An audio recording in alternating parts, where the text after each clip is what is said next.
Monsieur le Président, Madame la Commissaire, chers collègues, je voudrais d'abord remercier et féliciter Madame la Commissaire pour la position de la Commission. Je m'inscris totalement dans cette position qui me paraît beaucoup plus raisonnable que ce qui a motivé, je ne sais pas sous quelle suggestion, ce débat aujourd'hui. La Tunisie est le premier pays, cela a été dit, de la région euroméditerranéenne à avoir signé un accord d'association. C'est un partenaire actif dans la politique de voisinage de l'Union européenne.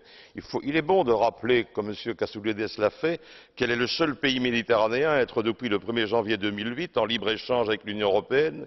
Cette coopération fonctionne très bien.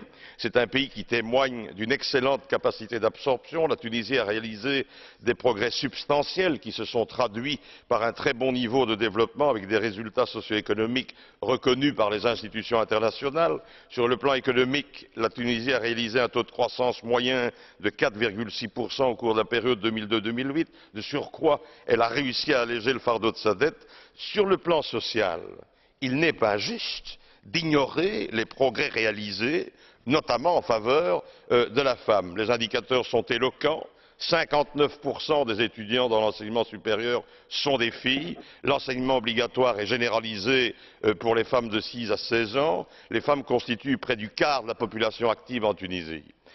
Je suis d'accord, évidemment, que ce bilan ne peut évidemment pas occulter la nécessité impérieuse d'encourager les autorités tunisiennes à progresser davantage sur la voie de la gouvernance et des droits de l'homme. On le sait bien que des efforts restent à faire. Comme d'autres intervenants, je suis préoccupé par sa question au nom des valeurs démocratiques qui sont les nôtres.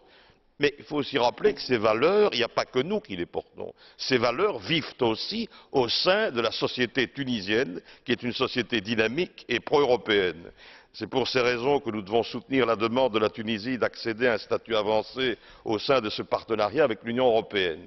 Et moi, je pense que c'est dans ce dialogue-là que nous trouvons le cadre approprié pour inciter nos partenaires à progresser davantage sur la voie de la gouvernance. Le débat, nous devons le mener avec nos partenaires, évidemment sans complaisance, mais sans sombrer non plus dans cette forme d'acharnement moralisateur dont l'Europe a trop souvent le secret et qui souvent d'ailleurs est contre-productif.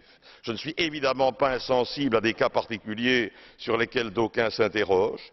Nous avons le droit évidemment d'interpeller nos partenaires sur les situations qui nous paraissent inacceptables, mais je veux dire en terminant que la Tunisie a réussi à forger un système politique fondé sur le principe de la séparation entre la religion et l'État. La puissance publique en Tunisie a la capacité d'offrir un ensemble de services de base à la population que d'autres pays de la région n'ont toujours pas pu mettre en œuvre. Et je crois qu'il est bon de le rappeler aussi. Donc moi je suis extrêmement optimiste sur le futur des relations entre la Tunisie et l'Union européenne, du moment que ça se passe dans le respect mutuel entre des partenaires qui se respectent et qui s'entendent sur l'essentiel.